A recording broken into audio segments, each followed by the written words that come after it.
Ooga fucking ooga cunts. Welcome to Musicaliteracy, where tonight music from the 1990s, as well as R. Kelly, putting out a new song that's, part song, part, uh, all his pedo shit. Jesus Christ, I'm high. Trippy. Actually, no, Ace, I think you're the oldest one here. Tell us about the 90s, man. Actually, Pickle.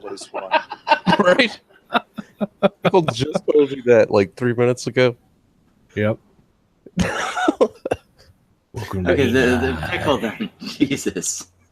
Well, it was a colorful time.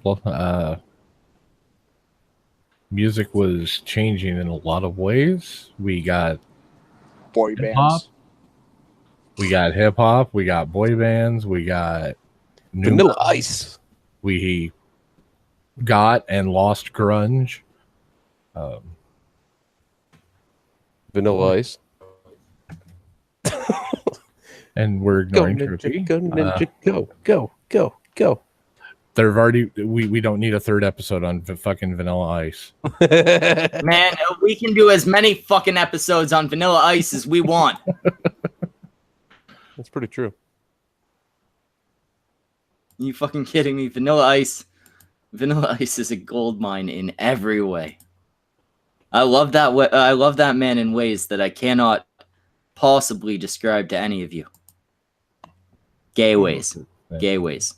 I guess I can. I guess I can describe it to you. Obviously.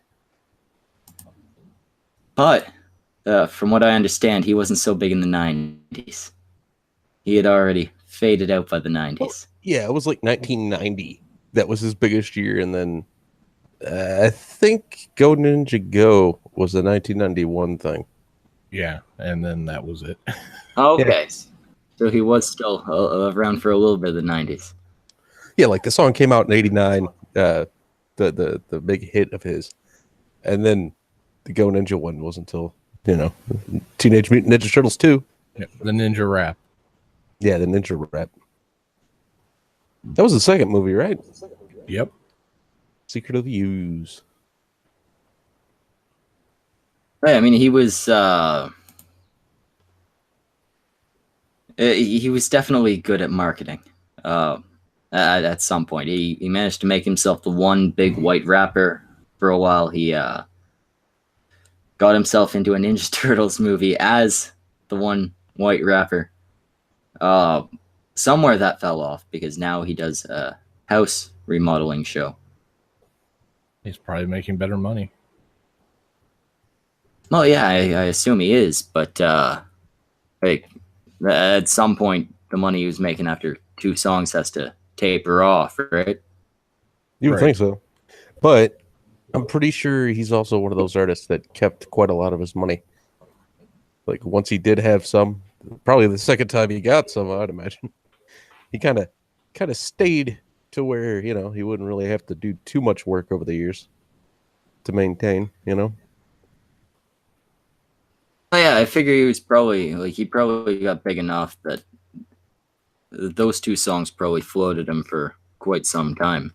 Yeah. But I mean, at the point where you're doing a fucking house renovation show when you used to be a musician, you're looking at hard times, right? You're either having money issues or you're desperately trying to keep your name out there. Mm-hmm. But anyway, that happened a lot later than the 90s. Mm-hmm. The fuck were the 90s like? Like I said, I was 6 when the 90s ended. It was a colorful time. Well, Nirvana, I mean, they were probably one of the most recognizable things to come out of the 90s. Well, grunge came and grunge went very also quickly. I'm pretty sure ICP put out their first CD in 1990. Dog Beats. Oh Christ! we gotta dig into some fucking ICP tonight. A little bit. Dog Beats was trash, though. It really was. I just like to say off the fucking bat, Juggalo rap is trash. No, you don't know A that. good portion of it, yes. There's some good I artists guess about like fucking not all or whatever, but the vast fucking majority, especially the big names, ICP for example. Yeah, they were more of a comedy band. Still are. Are they supposed to be comedy? Well, they're. I would say they're a parody, and they know it. A parody of what? Well, Weren't now they they're a like parody the of first themselves. Juggalos? Yeah, Well, like like, maybe now they're a parody of old ICP. True, but like, I don't know, man. Shit, a lot of their songs they talked about killing rich people because they're assholes. Back before they were rich people. I know a lot of fucking bands have done that. You got like a lot of the punk bands that did that. You got fucking Aerosmith's "Eat the Rich" shit like that. But I mean, those other bands had some musical talent, some lyrical talent at least. ICP had nothing. Hey, they made more money. No, they did have clown makeup. They did They have made clown money. makeup. They made enough money to fucking who they are. Well, no, and that's exactly the thing. It's crazy. Back then, in the 90s, and the 80s, it was really, really easy to get by on a gimmick without necessarily having Well, Oh, yeah. talent. they wouldn't have gotten as big as they are if it wasn't for their label dropping them the day Disney. their album released. Disney. Yeah. Because for some reason Disney was stupid enough to sign them. Wait, Probably just based on ICP that. was signed to Disney? Yeah. That's Yes. funny as shit. Jesus fucking Christ. I think Ace was trying to say something. Ace, was you trying to say something? Ace is all muted and shit. There he is. Yeah, no, fucking ICP being signed to Disney is like Trippy Poop being signed to Disney. If Trippy Poop actually wore clown makeup. Yep. We can get him to do it. Probably. I'm sure Trippy Poop right now could fucking bust a rhyme that would at least be on par with ICP. At some point, I'm sure. I just can't think of anything. Trippy, that was your cue to do it immediately. Yeah. Pickle likes icicles. What? That wasn't so much a Pickle's verse sitting there as eating a popsicle, and he likes to lick on icicles. and magnets are confusing. There we go. We Magnets. just did a better song than ICP. Magnets are incredibly confusing. I mean, See, you know what? I understand the basics of how a magnet works. I'm sure there are intricacies in how magnets work that I don't understand. But I'm not gonna write a fucking song about how I magnets? don't How do they understand it. Here's a great band from the 90s. Jamiroquai. Oh God, I never liked them. oh I wait thought a you minute. said a you good also- band. You got a fucking Living Color. Were they 90s? Mm-hmm. Color. They were Yeah. 80s. Milli Vanilli. Yeah. Oh, God, yeah. Milli Milli Vanilli. Blame it on the rain. We don't write or sing our own songs. Jesus. Everybody. Everybody dance, y'all. Oh, hey, wasn't the Macarena an 90s thing too? Don't remind us. Yep. Macarena was 90s. Oh No, yeah, the the remake. Macarena. I remember that one. That was There was another remake. a fucking Mambo number 5 was big in the Blue fucking Vega. 90s. I'm Blue. I'm blue. Everything in the 90s sucked. I'm blue. Wow. I would beat off a guy. Yeah. Can you guys actually think of anything from the 90s, music-wise, that was in any way decent other than grunge? Mighty Boss Tones wasn't bad. Oh, fuck, ska. Who let the Rising dogs Star. out? Trippy, I will kill you. That's why I said they weren't bad. They weren't horrible, but they weren't bad. Who's fucking streaming from the shower right now? I think it's Face. Yeah, I'm giving my kids a bath and shit, man.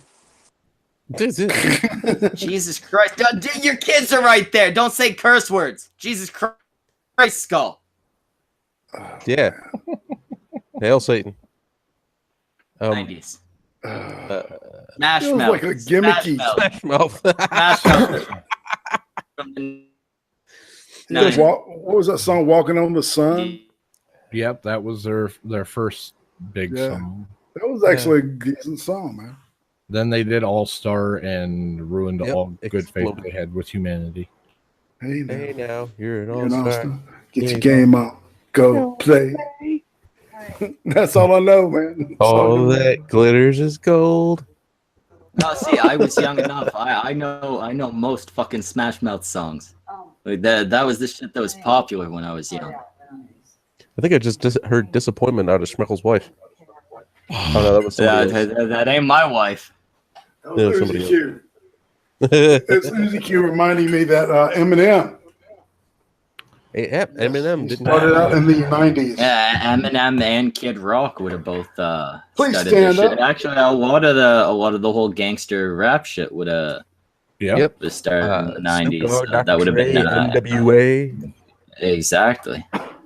So actually, yeah, I guess other than grunge, there was a little bit of decent Rap, music. rap and hip hop started making it really fucking big and annoying everybody who was born in the 60s, 70s, and 80s. Well, and then the new metal thing also happened. Oh, Who's that dude that song lit my butt up and down, lick it till my tongue turned doo-doo brown or some shit like that? Doo-doo Brown. That's a different. I think I'm thinking Lick of my butt up and down, lick it till your tongue turned doo-doo brown. Shit. Wow. Yeah. I didn't understand a word of that. He said, lick my butt up and down and lick it until your tongue turns doo-doo brown. Yeah. What is that band, man? I mean, No it idea. was a rap group. It was it's not NWA. It's God, what was their fucking name? No, man? some other kind of funnier shit. Yeah, it was. Yeah. All their shit was like funny as shit, and it was Let me like, look up Doo-Doo Brown and see if I can find the damn artist. I remember that song pretty well, Comes out in its irate prostate. right? Wow. Okay. Google knows, man. I got to type it into Google. This is Two Live Crew. Yes, Two Live Crew. Yes. Okay. yeah. Are they the group I'm thinking of? Dre's original group. I don't think so. Okay. Because around this time, early '90s, before NWA formed, Duck was in a different group. What? They Starting make up. to. It was hip hop, but it was well before hip hop was badass. I have no idea what he's talking about or what he said. Like a tranny. Lick it like a tranny. That what? He's Schmeichel's Body there, bro. is lagging so bad. I have no idea what he's trying to ask us to speak about. Anyway, yeah, Doo-Doo Brown, dude, Two Live Crew. Wasn't Too Short pretty big in the 90s, or was he late 80s? Oh, he was popular. That was 90s. And I Just think a little better. seemingly. Dre was in another group before NWA. This would have been early '90s, maybe late '80s, where he wore spandex and makeup Oh shit! and was very much not a gangsta. DJ Dab Overdub. Wrecking Crew featuring Dr. Dre. That's it. Wrecking Crew, worldwide Wrecking Crew, World class. or world class Wrecking Crew. That's it. You also had shit like Criss Cross and like all those stupid fucking bands. Gimmick rap. Yep. Oh, See, there was some make you jump. there was some gimmick rap that was okay. Look at Digital Underground. They had Humpty Hump, right? the Humpty Hump. Weird fucking clown character played by one of the members of the band. A huge gimmick, worked well for them because they did it well. What about the Booty Up? Giant snaz. Who can do the booty up? The booty up. Well, and in the '90s is when you had the rise of like the industrial music, like Ministry. Mm-hmm. Yes. And I Fear Factory saw Ministry, man. Oh yeah. That was a great show. and Fear Factory. Fear Factory. Seen them fuckers twice. They're amazing. The Mind's a Terrible Thing to Taste tour. It was bad as fuck. Yeah. KMDFM was with them. Fugazi, and then Ministry was headline. Atlanta's Masquerade. That was a crazy place. You ever heard of that place in Yes. Atlanta? Yeah, I've heard of the Masquerade. There were a couple of deaths there, weren't there? Is that Well, the one that yeah, had the death? it was a really neat idea because it was like bottom was the dance place, and it was a disco, and they called it Hell, right? And then Purgatory was like the middle, and it was like an acoustic band, and then Heaven was where. Sorry, I do have to cut in to point out we have Anti-Hero broadcast in the chat, and I just like to point out, good job on starting the villains and leading the Oh, you know villains about that. Mm-hmm. making the villains happen. Anti-Hero. Yeah, he started them. He deserves a fucking round of applause. I mean, obviously it ended poorly. That was Antoine's fault, but I mean, you started that shit, man. All right, who's masturbating besides me? That was just you. I was clapping. Lords of Acid. Yeah, Lords of Acid. Yeah. The My Lords husband of went to school Acid. with Tracy Lords. Says she was kind Show of a trip. me your pussy. Dude, I loved that music. I mean, if we're gonna talk about it, you want It's to talk very about Lords silly, of Acid, you and get it into works. you get into Peaches. hypo negative and What about Eister's in a Neubauten? In that fucking industrial shit. oh yeah. Alba Mensch. And then you have the introduction of Rammstein at the time and Korn and Yep. And then I started going that way. And,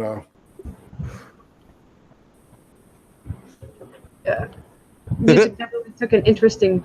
Oh, the Apex Twins, they're Apex Twins, yeah. I thought that was Apex Come Twins. to Daddy. Crystal Method. Crystal Method, yeah. That was kind of the introduction of actual techno. Techno rock. The Yeah. beginning of real techno. Techno was kind of- throb. Yeah, which then led to all those kids having overdoses on ecstasy and dying from dehydration. But Yeah. it was interesting music. Music to fuck by. Totally. And you're really high Dance by and it. fuck. Yep. You dance vertically or horizontally. Yeah. Doesn't matter. Raves were big. Raves were a big deal. Raves were big.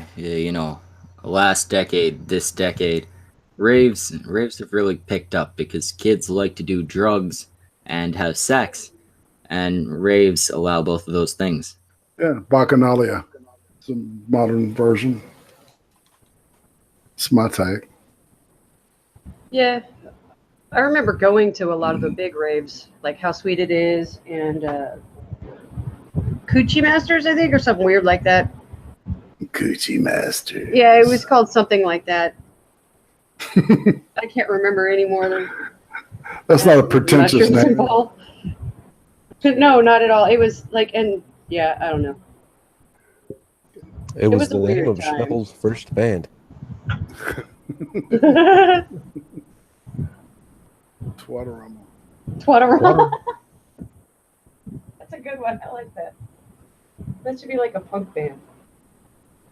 No, his first band was a Continuous Orgasm, but cunt. Continuous Orgasm. Yeah. Party har har. Like it. It's not bad, man. Yeah. Anybody bring up Sublime and like that kind of fucking Sublime. Not Yeah. yet, because everybody's been rapid firing everything. Yeah. Yeah, dude. We could get into like one specific band for a minute. Which Schmeppel's- one?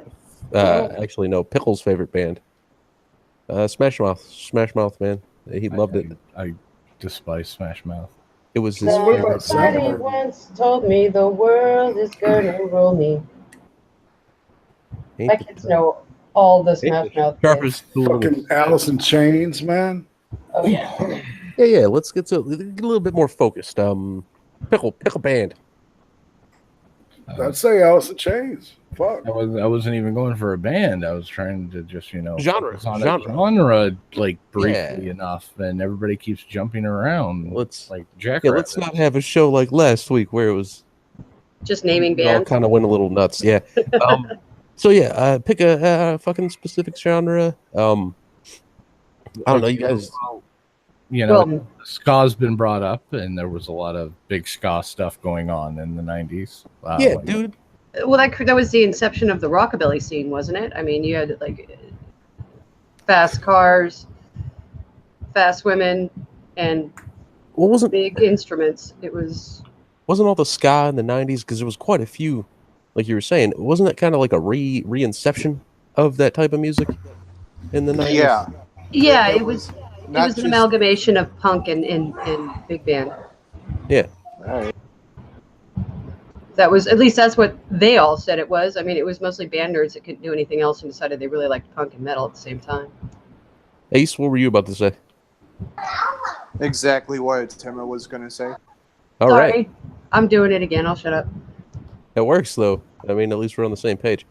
And because well, big band stuff was like what, like late 40s through the 50s, Through the 60s. or even earlier than the 40s. Yeah, actually, it was like big band kind of got its start mid 30s, right about the time that jazz and blues started too. Yeah. It was what's the word I'm looking for? It was music that was meant to inspire people to go dance in halls and be sociable, because at the end of the Great Depression, people were pretty angry and not really communicating with each other anymore, because so many people lost everything in the Great Depression. And then, that's no reason to act like a little bitch. Any of you who was alive back then, shame on you. Get that zoot suit out, Nick. Fucking zoot suits are fat, dude. I love zoot suits. Oh, shit. Man, Tama, I just have to point out, Tama just called something fat. She definitely meant with a PH. Yes. She did it unironically. Yes, I did. God, you're old. That is P-hat. But what do you guys think the reason for it to come back in the 90s was, though? Because there wasn't a depression or any of that, and I think not it was at least just on the same scale. I think it was like well, shit, man. It's like music had reached a point of where, like, fuck, man. There's nothing new. There's nothing new to do. So let's go back. Let's go back to the fucking 30s and 40s. Let's go back to the 40s and 50s. Rockabilly, and that whole, that whole zoot scene with the fucking, what they call that shit? That dance that. Oh fuck! I'm just losing my mind. The Swing dance. Swing dancing. It was swing dancing, but there was that one that was just very athletic and was like you could throw the chick up in the air and then go down. And it's like she'd open her legs. Ballroom dancing. I don't know. No, it's you're talking about Chattahoochee style or Chattahoochee style swing. It may be. Where they toss and it was competition swing. Yeah. Yeah. The toss and shit. There you go. It was ridiculous shit. Yeah. It's really fucking hard to do. Yeah, exactly. I think part of it was, okay, so you had like the goth scene, and like Morrissey brought back pompadours, right? And he kind of tried to stylize himself to look a bit like Elvis. I don't know if anybody remembers this. And it didn't take off well for him because, well, he's Morrissey and Morrissey. However, Brian Setzer saw a way to incorporate things like Grease and stuff into his music and his music videos. And that sort of like took off and shot like almost lightning speed into a whole new genre where people kind of amalgamated Grease with modern punk and ska. At least that's what I saw happening when I lived in Southern California at the time. It was almost like a resurgence of greasers. It was. It was. It absolutely was. People started working on cars again, and classic Mopar became popular again, and and then street racing got popular, and anime took off too. So there was a kind of a whole bunch of multicultural amalgamation that happened, especially in America, where we just appropriate the fuck out of everything. It's glorious. We're supposed to. America was meant to be a melting pot, and people forget that. Yeah. So I always kind of thought of rockabilly as kind of representative of what happens when the South gets involved in metal. Yeah. Well, I mean, what's your take on it, Pickle and Mr. Ace? These guys are being really quiet. Ace seems to have dropped out for the moment. Well, he was washing kids, so. Oh, motherfucker, I guarantee one of those children fucking dragged his laptop into the fucking tub. I think he was on his phone. Yeah, he was. Then his phone, whatever. Just switching computers, too. He could be just switching devices. Ace, I mean, Pickle, what's your take on this shit? Well, I didn't really get into rockabilly back then, so I really don't know a whole lot about the whole rockabilly thing. I mean, I was trying to talk about ska and like Sublime. We'll do so. They all kind of crossed over pretty well. I mean, if you went to a Sublime show, you'd see a ton of rockabilly there, like a mountain of rockabilly. Blasters. Yeah. Alvin Brothers. Wasn't Sublime the band that did that song The Wrong Way? Yes. Yep. I think that's the first and probably only song I've ever heard by Sublime. Oh, you have got to have shame. heard Love. Love is. Or What I Got, rather. Did you hear it when Dave Alvin joined X? No. Yeah. No idea what you just said. Dave Alvin was a rockabilly. He's a guitar virtuoso, right?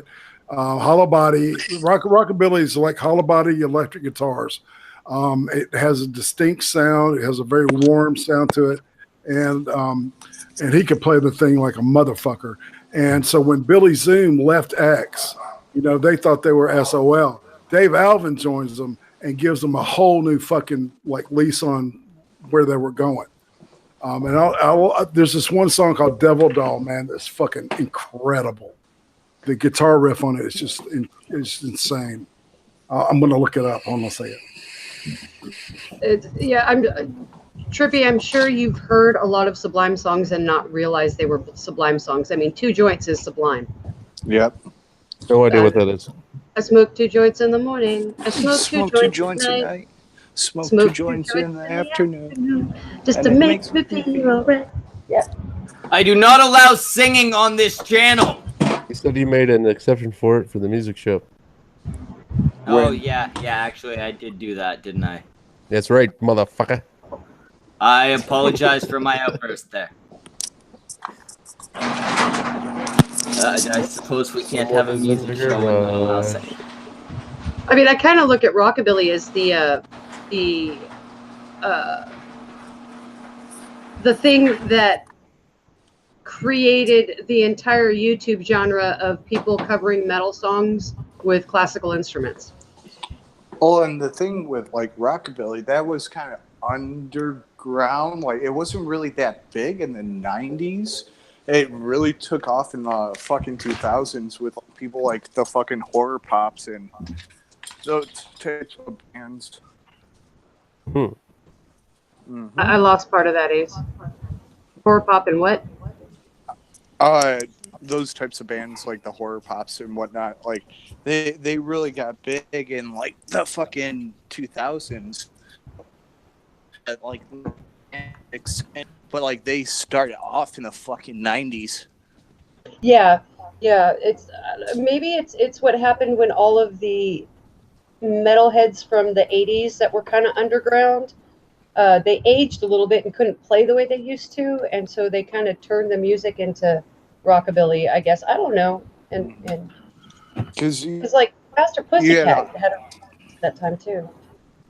And you had Tiger on 90s, and they didn't get really kind of big big until the fucking 2000s.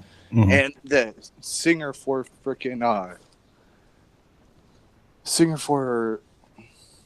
Tiger Army was with the guy AFI. Like, they're good fucking friends. When did that band, the Cherry Poppin' Daddies, come out? Oh, mid God 90s. damn it. 93, 94? You're breaking up a lot there, Ace. So. Motherfucker. Oh, that was Ace. Fuck. I hit F5 because I thought it was my end. Nope. Christ. Yeah, you guys are all old enough to remember the 90s. The next decade, I should remember. That was, when I was at the age where I can still remember most of the shit. Oh, Schmegel was like 11 in 2001. It's adorable. No, I was not even 11. You weren't even 11. In 2001, I would have been 8. Holy Jesus. Yeah, he's a baby. He's a little baby. I am old as fuck. I mean, I was only 10 in 97. Fucking Randy Monkey said I was old as fuck. Just saying. Same. You gotta remember, I didn't graduate fucking high school till 2011. Good lord. Oh my god. What, I had young. degrees before you graduated high school? Jesus. I would have graduated in 2005 if I graduated. Well, if it makes you feel any better, I had to do an extra year of senior. No, I got a GED the same year. Well, actually, 2006. So it wasn't exactly like I gave up. It was more like I didn't feel like having to stick around to get a couple of credits, No, you guys were all like, you all remember the time. I got to ask, does it seem correct to say that the vast majority of people during the 90s were listening to music not made during the 90s? No. I would agree somewhat, but at the same time, I mean, shit, in the 90s, I was listening to what my parents played because I was a kid. So... No. No, yeah, I guess that makes sense. No, the only thing that was really still popular in the 90s that was from earlier was rock. Mm-hmm. No, rock and I mean country. I got to assume most people were listening to the older country, not the 90s country. Garth Brooks' golden age. Yep, Garth Brooks. Yeah, that would have been Garth Brooks' time. You know, Breaky Heart. Achy Breaky Heart, man. Yeah, no. No, that was Silly Gay Virus. No, I know it wasn't Garth Brooks. Oh, sorry, yeah, that was Billy Ray Cyrus, not Garth Brooks. What was Garth Brooks' big one? I don't know. Thunder He had a lot of big ones. Low Friends in Low Places. That's the one I'm thinking of. Friends in Low Places. Yeah, then you got Dwight Yoakam. A lot of Dwight Yoakam was popular in the 90s too. Motherfucker. I've been trying to talk and I have myself on mute. God damn it. Yeah, I muted you because your microphone was making terrible noises and I'm wearing headphones and it was my ears didn't agree. Yeah. Well, you also had people like Tim McGraw show up, Blake Shelton. They're from the fucking 90s with country and shit. Yeah, I forgot about that. Yep. Okay, so we got grunge that was country, which had a bunch of the big names get started. And Weird Al was still around. Weird Al started when, like mid 50s, mid 80s. Mid 80s. I think his first big one was Fat. Eat It, whatever it was. I think it was Eat It actually first. It was one Michael of Jackson. regardless. Yeah. But in the 90s, he did do Amish.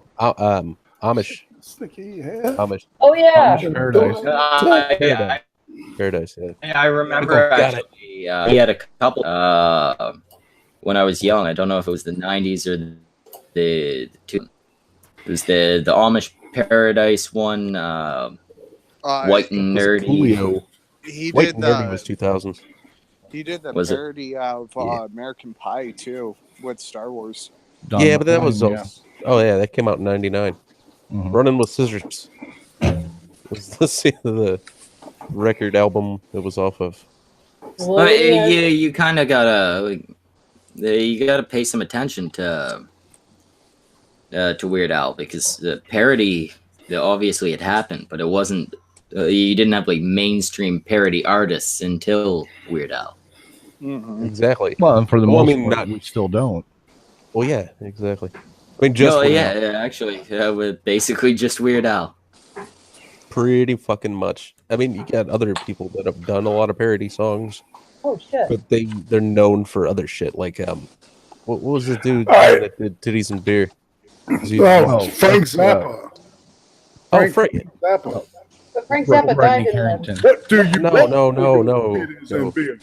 Different He's Titties and Beer, guys. Different Titties and Beer. Rodney Carrington. Thank you. I heard you say it. Jesus. I was just trying to get that out there. That it's So I feel like we've covered very basically we've covered everything. Shows over there. Trippy. Yeah. No, I want to dig in a little bit into both grunge and hip hop, since they both really started to get big during this decade. Okay. I guess let's start with grunge. Or no, we'll start with hip hop, because after grunge we can go into that big thing that happened in grunge. A hip hop, a hip hop. You don't stop the rocking. And that's the thing. Yeah, in the 80s, near the start of hip hop, there was some good music, but I feel like during the 90s they kind of solidified it. They got a better grasp on I'm pretty sure what beats should sound like, when samples were appropriate and when they weren't. They're always appropriate, especially in the early 90s. Well, no, and in the early 90s, sampling was how you made hip hop. Yes. Yeah. But they stopped overusing it to the degree that some of the older groups did. Fuck, I can't actually think of the name of the group I'm thinking of. It used to be you'd have your samples thrown into the beats. Sometimes the DJ would just throw them in randomly, and if you can do that creatively, great. If it just sounds like you're throwing random fucking samples in to throw them in, then fuck off with that. Right. So what were some incredibly influential grunge bands? You said grunge. I mean, there was Nirvana. There were Alice in Chains would have been around pretty soon after them. You got motherfuckers. I wasn't huge into grunge. Did you say Pearl Jam too? See, you know what I called? Pearl Jam obviously would have been around back then. I hated Pearl Jam, to be honest. Here's my take on. All right, I think that really good true grunge was like punk rock and like hard rock from the 70s fused together, right? And somewhere in between that, they pulled this complete new genre out of it. But there's definitely I think I can agree with you. You got the hard rock, you got a little bit of that punk mentality. Mm-hmm. And they slowed it down and they mixed in a lot of whininess. Well, what about Rooster? That one song by Alice in Chains. Alice in Chains, man, it's just fucking incredible. It's an amazing song. It's a very well written song. I love that song. Mm-hmm. Doesn't change the fact that grunge is whiny as shit. It was a genre based around whining. I think it depends on the band. Yeah. Yeah. Well, being famous sucks. No, go ahead. It's nothing compared. Yes, it whines a little bit, but it's nothing compared to 2000s when screamo started being a thing. Oh God. Well, no, we'll talk about that next week. That was the music that was going on while I was in high school. You loved every minute of it. I did, and for a not so surprising reason. You got pussy. Yeah, if I dyed my hair black and straightened it, I got laid like crazy. Mm-hmm. It was a good time for long-haired people. Well, yeah, I mean, like, were you one of the guys, Schmeichel, that would bring an acoustic guitar and wear your eyeliner and sit on the stairs in the hallway at the high school and just play? I never wore makeup, and I never played publicly unless it was a show.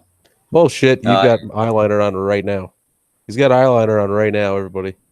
Well, I mean, right now I have a bunch of eyeliner. I'm trying to, I'm going through my little Miss Anonymous phase. I thought you were so I got all my hair spiked up right now. I'm trying to make the tallest mohawk I can get. The sides aren't shaved because no, the sides are not shaved. I'm trying to be realistically anon. That's a faux hawk. Y'all know that. I got some red paint in my hair so I look like a little orphan Annie. Right. Terrible. The band or the movie? You guys know way too many bands. I don't actually know of a band called Little Orphan Annie, so I guess it's the movie. Sorry, I'm just old, I guess. I meant the little redheaded girl. I feel I know the name. I mean, I feel I know that name as a band name too. I just don't know what they did. Shine tomorrow. Bet your body. Not sitting there. She says, "I'm manlier than you are, fucker." Yeah, you work in construction. You could probably throw me. And then she says, "Fuck you. I shave it. You suck, Anon. You have the fucking link. Come on here and fight about it." No. Let's keep it to music. We'll keep it to music. Don't worry. I'm going to make her sing all her rebuttals. Good. Well, I mean, yeah. Whatever. I guess we could use a little musical blood sports, Trippy. Okay, what are we going to argue over? This isn't the show for that. Anon says that that's a real fucking mohawk sitting on her head. That picture she's using as her avatar is her from the one time she actually did shave it. Extensions. So if she does come in here, that just means I can mute her a lot. Well, my middle girl had a mohawk when she was not even 2. Why would you allow that? Because she had burns. Cannot make choices. Because she had burns on one side of her head, and they used the other side of her head to create skin grafts for the rest of her face when she got burned. That's acceptable. That's a good reason for a kid to have a mohawk. Unlike Angelina and Brad Pitt's kids. I don't know. My 6-year-old wants right now. Let's get on to the subject that the stream was meant for. What about bands like Tool? Well, we didn't want to continue to just name bands off. I think we wanted to still stick to a genre, correct? Well, but I mean, aren't they part of the grunge? They're part of grunge. They're part of alternative things, and they kind of changed the way music was done, if you ask me. It's pretty funny how their fans are referred to as tools. Really? John, one second. John Doe in the chat says, "Mr. Top Hat should not be judging others on their looks and clothing style." John Doe, I know I'm ugly and I know I don't dress well. He also says Tool isn't grunge, and I agree with that. Then he says they're metal. Like, I mean, I guess technically, but they all tour together. They're metal as in they fit into the metal genre. They ain't metal. Well, what would Radiohead fit in as? Alternative. Wow, you guys were both on that. Right. Yep. I mean, they damn sure were. So then, like, you gotta kind of ask a question, Ari. You had, like, the grunge, but, like, there's a fine line between grunge and alternative. Exactly. It's a very fine line. Right. What about the slightly squished pumpkins? Smashing Pumpkins was pretty awesome back in their heyday. The Smashing Pumpkins grunge. Yes, they are. Here's a question, all right, about they weren't nearly.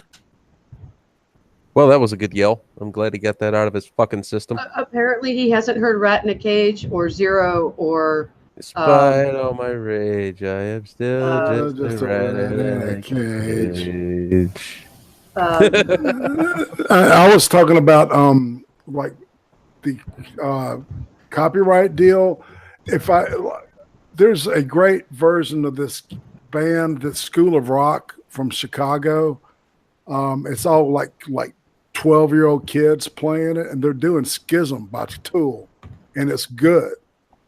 Oh yeah, the high school band that plays it. Yeah. And you're talking about playing that on the stream?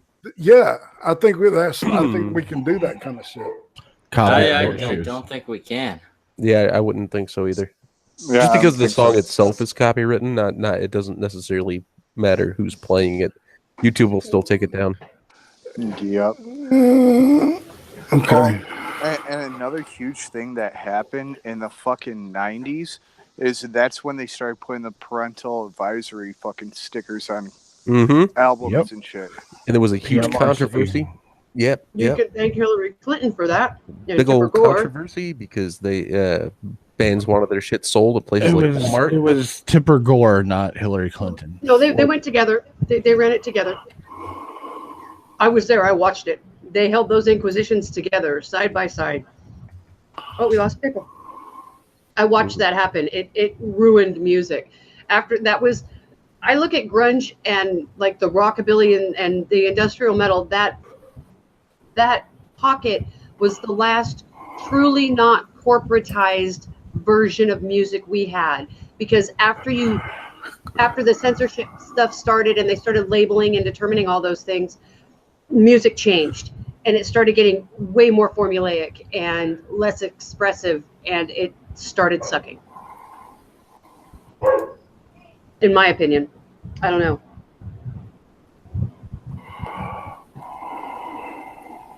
I can hear irate breathing.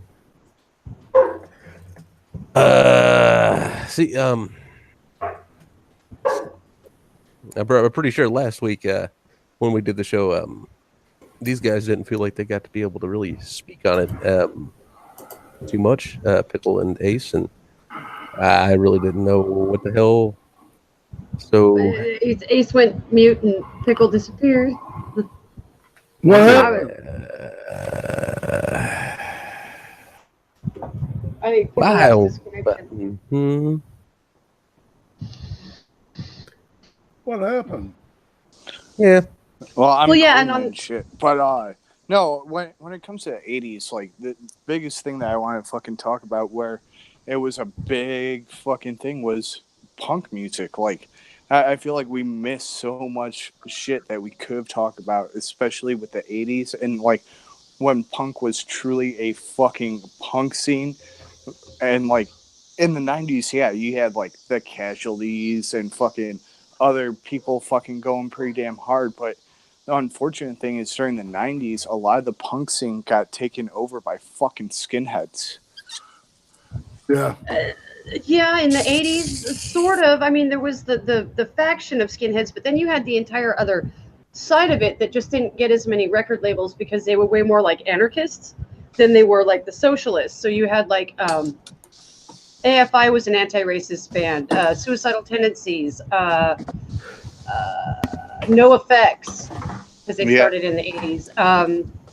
Mr. Religion. Barbecue, yeah, Bad Religion. Not Motorhead. What is the name of the band? Oh my god, I'm stuck. Well, and like Bad Brains is another fucking great one. It's fuck yes. Like it's 3 fucking black dudes who did fucking punk music, and like it was clearly fucking like they're not for racism. Like they're doing their own. Man, there were like 3 or 4 great black bands, man, that were just fucking grinding that shit out, man. Well, I did bring up Living Color as well. Yeah, man. See, I got to see them like 3 times, man. They're fucking amazing live, dude. Yes. Those guys are so fucking talented. It's like there's an obscure Japanese punk band I don't know many people will know about called High Standard. H-I and then the word standard. I thought you were going to talk about Shonen Knife. Shonen Knife is another really good one, but I loved High Standard because they were so fucking technically perfect. They were the most amazing punk band I've ever heard live. Ever. Like blew my mind. Never seen so much talent in a punk band because normally it's like 4 chords, right? Right. Somebody outshines everybody else. Yeah. It's one instrument, and the rest of them are like, okay. Yeah, but no, High Standard, the entire band was just fucking amazing, and it was so awesome to hear them try to talk English. was so wonderful when they would try to talk to the crowd and be all pumped up like an American, but they had no idea how to do that because they couldn't understand the vernacular. It was great. One of the best bands I've ever seen. But I think the 90s kind of spawned a bunch of obscurity too. I mean, you had groups like Insane Clown Posse, you had ICP, you had Bloodhound Gang, you had Cake. Can we take a moment? Can we take a moment first to talk about Bloodhound Gang and then to talk about Cake? Because they were two of the best things to come out of the 90s. I'm not going to disagree. Well, and I see Bloodhound Gang as a fucking parody type band where they just they are definitely they're a fucking joke. I mean, same as another 90s band, The Offspring. The Offspring was a parody of punk. They were great. Yeah. They were wonderful. They were great. They were never supposed to be taken seriously. No, it's like the Vandals. They were like the Vandals are very tongue in cheek as well, and I think because the Offspring and Vandals, the Vandals came a few years prior, and I think they were kind of the inspiration for the Offspring. I'm not actually familiar with the Vandals. Oh my God, Cheeseburger in Paradise? Cheeseburger in Paradise. It sounds familiar. That song was by a fucking goddamn, what's his name? Hold on a second. Jimmy Buffett. Jimmy Buffett. When you brought up Cheeseburger in Paradise and Ace just did that, my mind went directly to South Park when dude was standing up going, AIDS burger in paradise. No, the Vandals did. I don't even know if they ever recorded it, but they used to play Cheeseburger in Paradise at their shows. I've been to like 8 Vandals shows, like so many I've lost count. Another good one that like didn't take themselves seriously is Violent Femmes. Oh yeah. Did you see Mercy Seat? The band that Gordon Gano did when he pulled off of the Femmes for a year.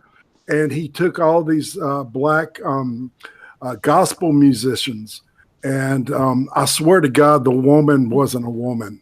Okay, I'm pretty sure she was a drag queen, but I mean, it was some of the best gospel music I've ever heard in my life, and I mean, it was great shit. And the band's called Mercy Seat.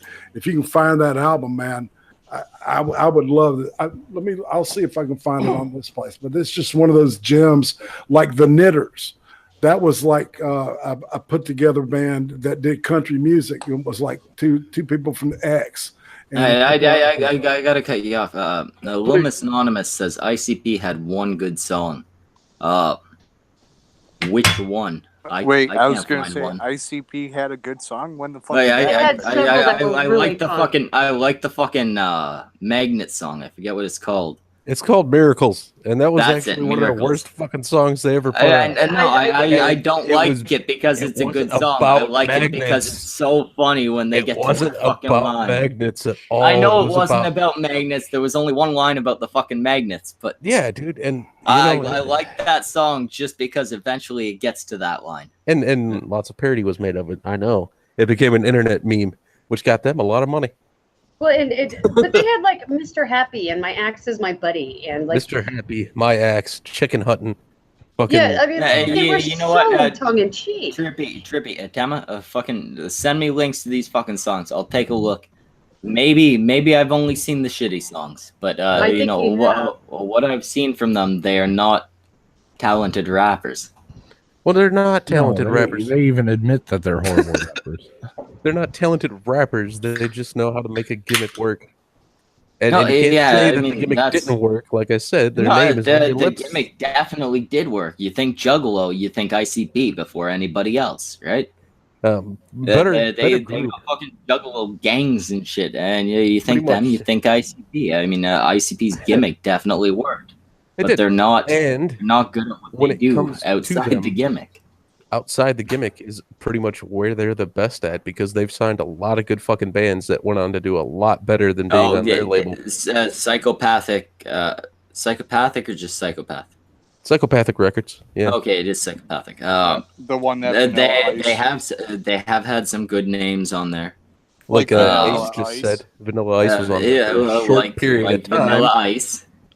And he didn't put out any music. I don't think. It was relatively recently, and I don't think he ended up actually putting out an album. I remember when he was signed; it was like a big deal and all that thing for a few. Yeah, and I think the plan was to do a version of Ice Ice Baby featuring ICP. I think that's what the plan was. Hey, you know what? Even though I don't like ICP, I would have loved that. Right? Because it would have just been one of those songs that you could sit back and laugh at. Okay, yeah, Toby, exactly. I need you to do a list of songs that are good for Schmeckle because I can't do ICP. That's your deal. Yeah, hook me up with the apparent good ICP songs. Who's doing Nitrous, man? I don't know. Ace? No, it's definitely Pickle. Wait, what? Yeah, no, it's Ace. Ace, you have mad background noise. Because I'm sitting outside. I'm my fucking back. Those are cicadas, dude. You're not hearing that. Those are fucking cicadas. Those are cicadas. I thought you had a fucking gas leak. I wasn't going to tell you. Yeah, I thought he was I was going to say, welcome to Kentucky, motherfucker. It's the South. Yeah. We get cicadas. Wait, that fucking background sound is bugs. Yes. Yeah. We get cicadas around here. Everybody shut the fuck up for a second. Ace.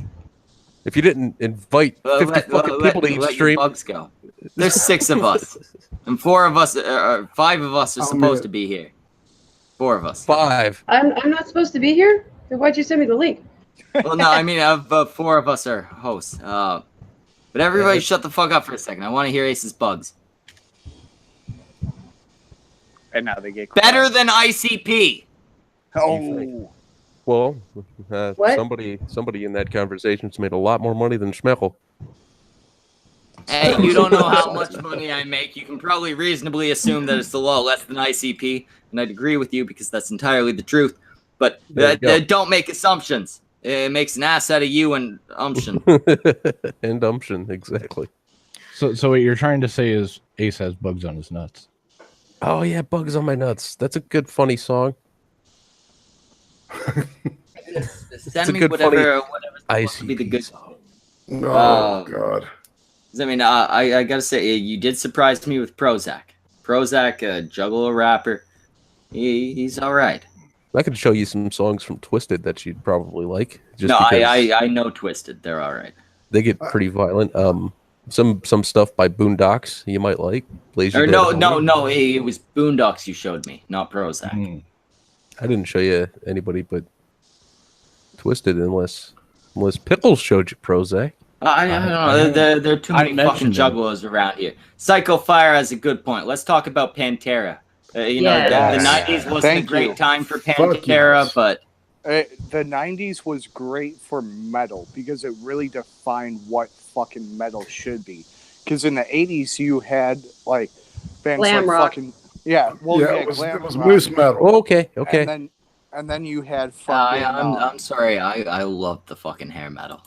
And then you also had bands like fucking Slayer and Cannibal Corpse coming out. So and you had a little bit of fucking Metallica in the fucking late 80s showing up on the scene. But like early 90s is, when Metallica actually fucking put some shit out that people are like, okay, that's how fucking, the thrash metal type fucking should go. Yeah, Ride the Lightning and Master of Puppets were like late 80s, early 90s, and they just kind of shifted the entire focus of metal. Ride the Lightning. Mm-hmm. Yeah, Master, beautiful album. And like, so they took the thrash scene and they took the metal and smashed it together.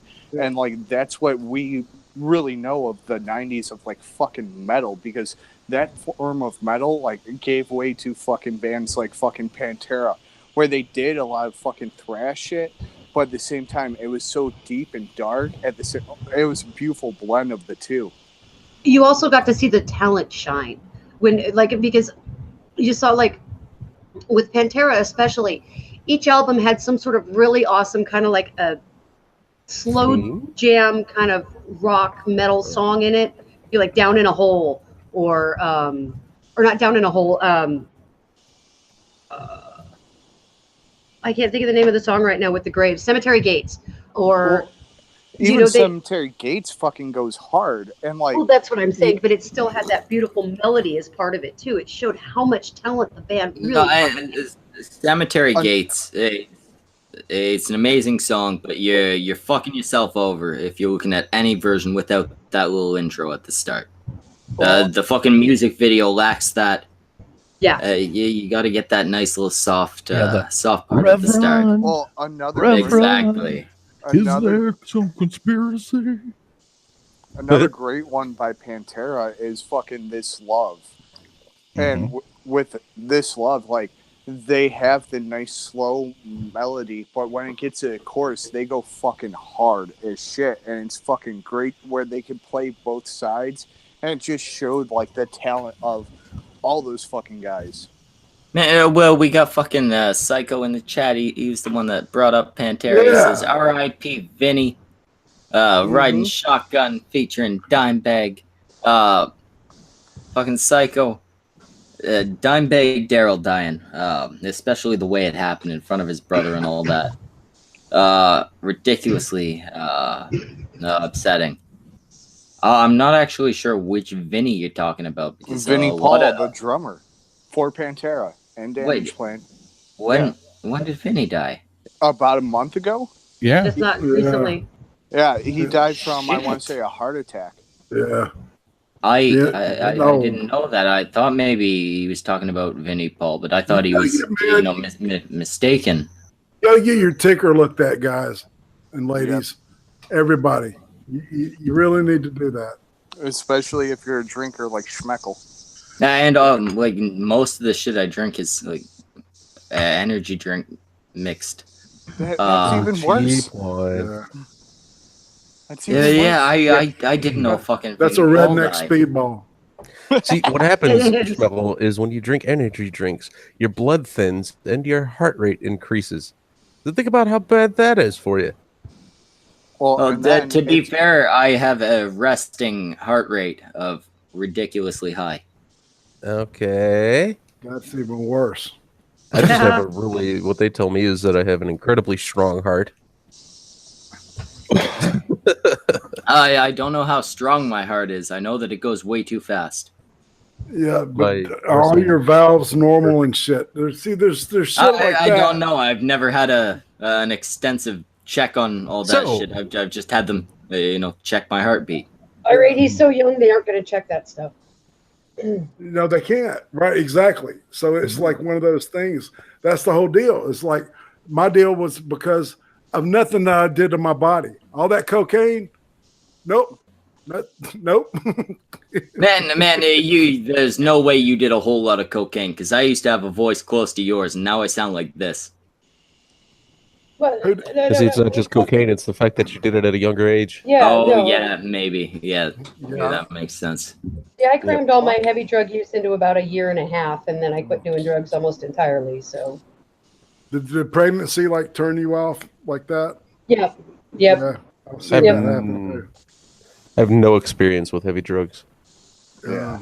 I've done like the spectrum of drugs other than heroin, meth, and like all the new ones like bath salts and shit.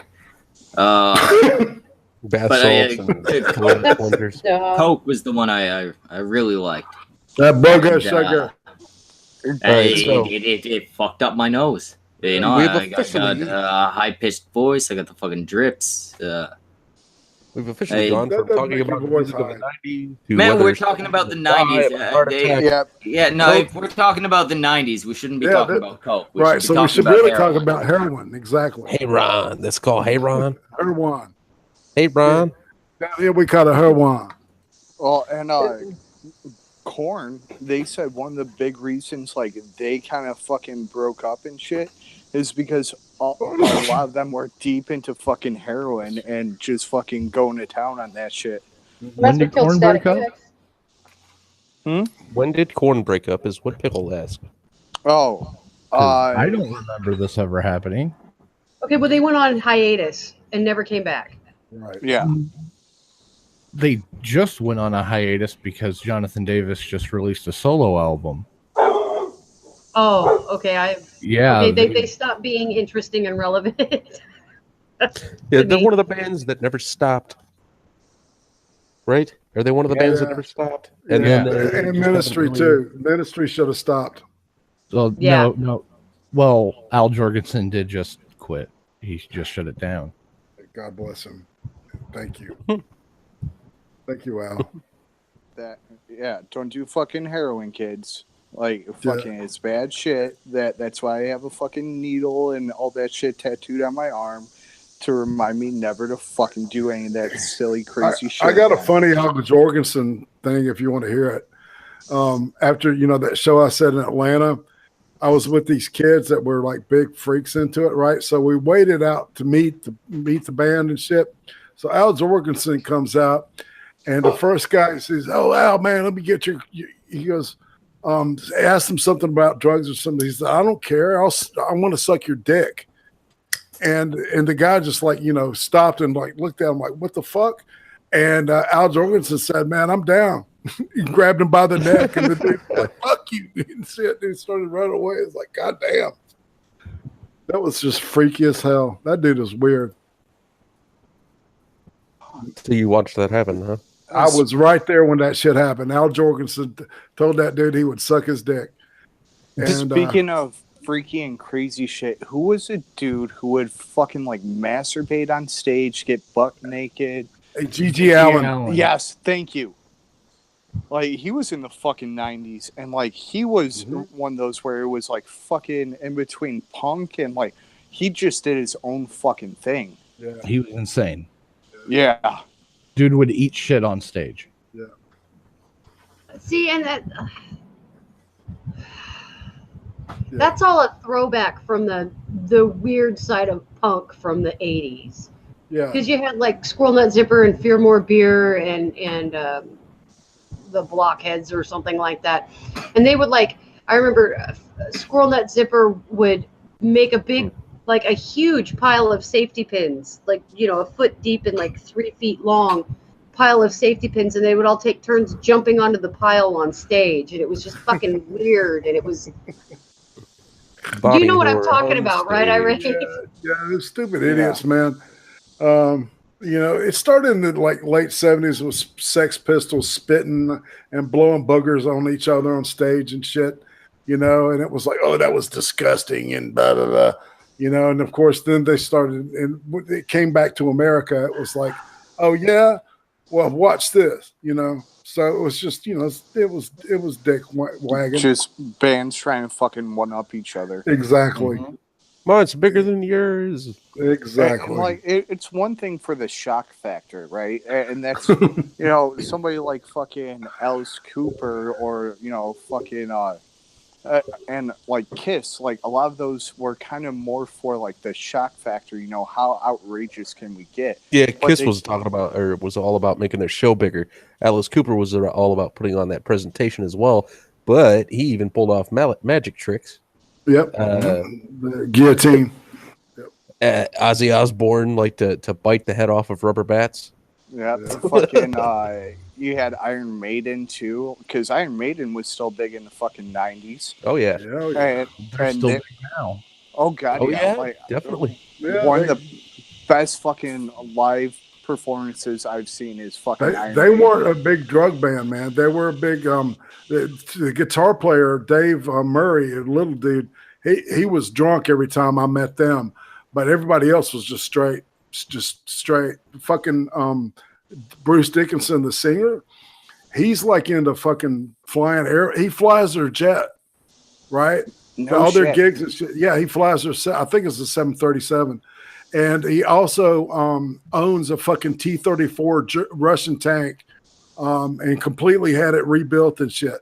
And it's in perfect working order. Man, one thing you don't want to hear is like him fucking piloting that shit, and like over the radio, over the loudspeakers, you just hear him start humming, "Run for the hills." What about Aces High, man? Oh yeah. In the 90s, there's a band called Arch Enemy that did a cover of Aces High, and Arch Enemy. They're fucking awesome. Like, they changed singers now where it's a female, but like she fucking covers it, and like if you've never heard a good fucking metal cover of Aces High, go check out Arch Enemy because like the chick fucking nails it. And she's got blue hair and she's hot as hell. No, she's a blonde. But she was the singer did have blue hair. The blue hair fucking ruins it for me. If you're gonna have weird colored hair, you better have fucking green skin or something. It's fucked up. The feminists are owning that shit. It's not even the feminist shit. If you're gonna have fucking unnatural colored fucking hair, you better have fucking like green or orange skin or something like that. Shut up. She's not a feminist. Again, I don't care about the feminist shit. Yeah, that's what I was saying. Is blue-haired girls are hot. Shut up. If there was one that's more so like I would say like first wave feminist would be the fucking bitch from OTEP. That's what I was just asking the chat. What do you think about OTEP? Because she was all about girl power and she used to shove it in people's faces. She needs to go fuck herself. Yeah, there you go, and she's a scary little bitch too. She's also crazy. Oh god, yeah. She's like the lead I singer have of no Evanescence. idea who the fuck. Wait, they're both. So who the fuck is OTEP then? I've never heard of OTEP is they're a scream metal band from the late 80s, early 2000s, or late 90s, early 2000s, if memory serves. I didn't listen to them much because I wasn't impressed with her. I wouldn't even call them scream metal. It's like vague poetry and whining. Yes. Mm-hmm. So grunge. It would be more metal than grunge.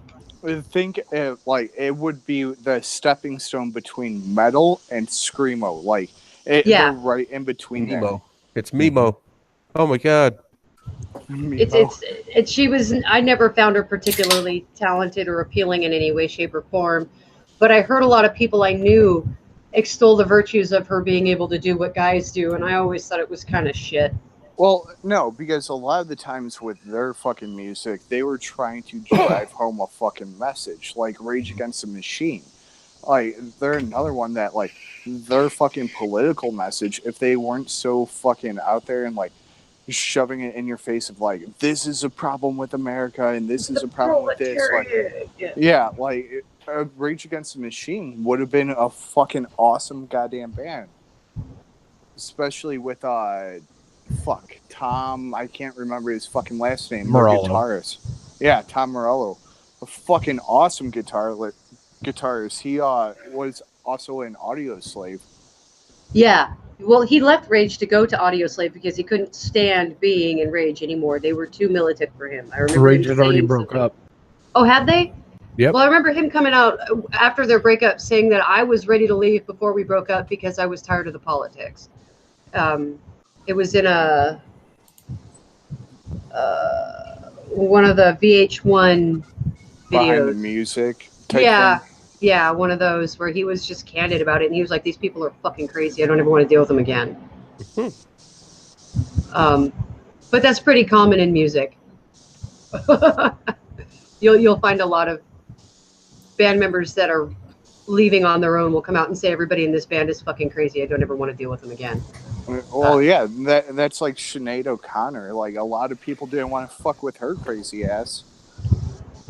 I remember my parents telling me that they once sat and smoked a whole bunch of weed, listened to Sinead O'Connor, and couldn't stop laughing. And after that, they actually thought that she was a stand-up comedian. It makes sense. She is that whiny. She is so it's funny. Yeah, they actually thought she was a comedian. You can't take it seriously. Well, we've kind of gotten pretty boring with the 90s shit. Ace, you were the one that found the story. I'm always a motherfucker who finds a goddamn story. And you know what, Ace? Ace? I appreciate you for it. Let me help him out here. So, apparently, R. Kelly put out a 19-minute and 17-second song called I Admit It. I admit. I admit. Then what was he admitting to, Trippy? He everything He admitted to some stuff and some things. Like pretty much, he admitted everything that everybody thinks isn't so bad about him.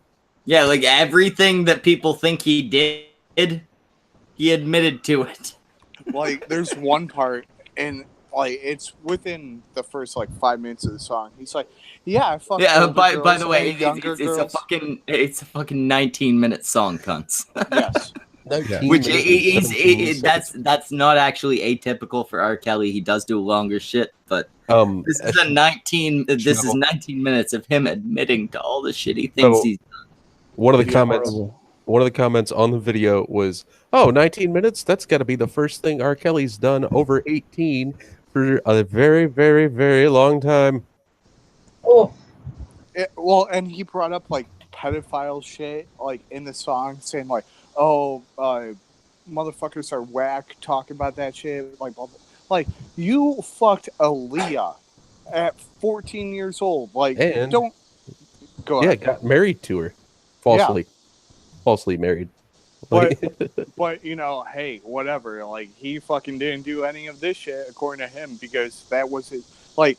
It's almost like his deathbed confession fucking song of like, this is all the fucked up shit I've done in my life. So now that I said it, we're good, right? Right. And I mean, one of the points in the song I heard him, they tried to arrest me on some bullshit. Oh, like on what bullshit? The part where you pissed on a little girl, and there was a video of it, but yet you didn't get in trouble for child porn? Here we go. I admit I fuck with all the ladies. That's both older and younger ladies, yeah. But tell me how they call it pedophile because of that shit. That's crazy. Oh my. So somebody sound sample that so we can use it against Pickle in the future. I mean, what? You tripping? I'll get it. What? so he's known for having sex with girls that are 14 or 15 years old. I think when the trial started, the girl was actually 13, I think, if I'm not mistaken. And by the end of the trial, she was 14. So, you know, apparently that's not that bad in his opinion. Okay, but okay, how old is R. Kelly? 102. I'm pretty sure he's close to 50. Probably, yeah, pushing 50, I want to say. I'll check. Yeah. Okay. Google machine it. So he's distressingly older than these girls, but are they developed? Well, here's it wouldn't matter either, man. Actually, it does. Like, no, it doesn't. Here's So one of the politically and legally, it does. That's why I'm asking, because it's a pedophilia shit. He may be looking at it and using the technicality. I'm just trying to understand the context. He is 51 years old. I know you're not defending. I'm not defending. I'm trying to understand the context. That's what I know. I got asked, did you hear about the whole thing about him having a sex cult? No, I didn't. He go ahead, Ace. Go ahead, man. I was going to say, we covered this a couple of streams ago, but like there's been multiple females who have come forward saying that he runs a sex cult. And one of the things about it is like, he'll go out and be like, oh, yeah, I think your daughter is talented. So, you know, what I want them to do is come with me, live in this fucking house that I own, and, like, fucking, then he keeps them basically as sex slaves. Yeah, he dresses them similarly. He makes them, or he picks girls who have similar mannerisms, and he likes to keep them up all hours of the night. So he's got a type. Serve him. He's got people that come to his place, friends of his, that he allows them to have sex with his girls. And he makes don't them they have to refer to him as like a specific name too? He's pimping them. It's a literal harm. Fuck, he's still pimping. Fuck. I think what it is that he has them refer to him as daddy. Yep. So it's a literal harem. Yeah, it's a literal harem. He also makes them trim their pubes in a certain way. Like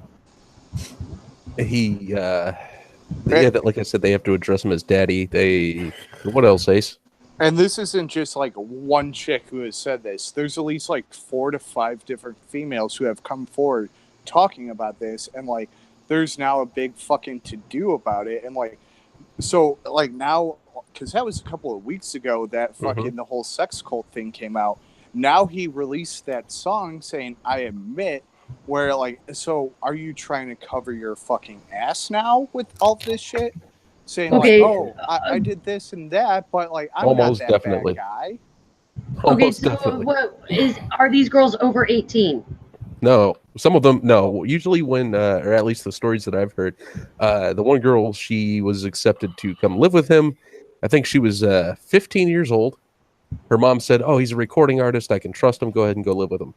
And then he takes these girls' cell phones away and doesn't allow them to use any kind of anything. No internet, no phone, none of that kind of shit. Damn. And the one girl, she didn't get the chance to contact her mother until she was 19 when, she went to go live with him at 15. So 4 years later was the first time she was able to call her mom. Okay, that's on mom. Sorry, that's on mom. That's exactly. We're not saying that it's not, or I'm still saying that's fucking crazy because I would have burned the fucking house down to get my kid. Definitely on the parents. It's definitely on the parents. But everything. What he tells him is, like Ace said, your daughter's really talented. If she comes and lives with me, I can train her, help her master her voice, and make her become a recording artist. And what he's actually saying is, girls, prepare your anus. Exactly. Jesus. Runs towards them saying, prepare your anus. So it's like a really bad hentai. Oh, it's the worst kind of hentai. I mean, yeah, there's not even fucking octopus tentacles. I mean, come on. Fuck, dude. Oh, I think the mom, after she actually got to see her daughter, said that her daughter was like visibly dirty and just looked gross. And she said that when she talked to her, it just didn't feel like she was speaking to her own daughter because she had been brainwashed to that point. This is like bad porn. And just started realizing that what was happening was bad, Right. So, I mean, like, that aside, so he released a song saying, I admit. And, like, he's trying to admit to all these different things that he's done in his life. Like, at one point, he says something about, I fucked my best friend's fucking girl in a hotel. Like, I'm not going to say his name, but I fucked her and blah, blah, blah. Like, dude, you are one fucking, like, a good 70% of the song is all about his fucking sexual exploits. Mm-hmm. And it's like, what the fuck are you goddamn doing? Like, I understand with fame, you got fucking stupid bitches who are ready to suck your dick and all that fun jazz, but just, get your dick sucked, fuck, and go on. Like, there's no reason to be a fucking pedophile. I think he may be preparing for suicide. First verse, I admit, done made some mistakes, and I have some imperfect ways. I admit I helped so many people, and them same damn people turned fake. So it's like, I admit it, but you know what? It was everybody else's fault. Mm-hmm. Exactly. Just like certain people we've ran into recently. We may find a dead R. Kelly soon. That's probably one of the ways that he's going to try to get out of a lot of the shit that he's fucking been thrown accusations with. Here you go, Ace. Go ahead. Go ahead. You were talking. Sorry. No, I was just going to say something about, like, fucking... And the sad thing is, like, R. Kelly, he's not really even fucking big. Like, it's one thing when Michael Jackson was getting... Yeah, it's one thing when Michael Jackson was getting a lot of the accusations thrown at him because he was still big. He was still relevant. But R. Kelly has been relevant in the past fucking 10 years. Ever since the fucking Being Trapped in the Closet song. Shit. Well, here's some more for you. It says, I admit, I got so many flaws, told so many damn lies to these broads, blew so much money, popped so many bottles. Yeah, I fucked a bitch just because. Nigga, I had a hell of a day. But I admit, I was in my own way. I admit I had my mama crying over me. What else can a nigga say? I admit I can't spell for shit. I admit that all I hear is hits. Here you go. This is the line that kind of fucking caught me. He goes, I admit I fucked with all the ladies. That's both older and young ladies. But tell me how they call it pedophile, because that shit is crazy. Yeah, that's the one that Pickle cited. Tell me how they call me a pedophile. You want to hear something hilarious, Pickle? After children urinating on a child in public in front of a bunch of people. You Well, want to hear something that's what I hilarious? was saying. He was trying to justify it as technically it's not pedophilia. Yeah. No, Well, I'm sorry. Technically, there is that other word, like what is it? Pedophile. Hebephilia or something like Or that. yeah, Heba. Hebephilia. Yeah. It, Here's I get that technically it's not the right word, but you know what they mean when they say pedophile. They mean you like to fuck kids. Oh yeah, Yep. no, I'm not saying it's right. Okay, I'm not defending him in any Oh, way. I know you're not. It's just a ridiculous defense from him. I've got something hilarious for you, Schmeckle. This is a comment on the video of the song. This person says, "See, he admitted he's dyslexic. He thought she was 41, not 14. Damn, give Kells a break." And I'm like, wait a minute. Do you think that when you hear somebody say 14 that you think they said 41? It's not how dyslexia works. Oh, no, never mind that. I'm sorry. If a fucking 14-year-old tells you that they're 41, you can look at them with your fucking eyes. Exactly. I happen to know that R. Kelly is not Absolutely. a blind man.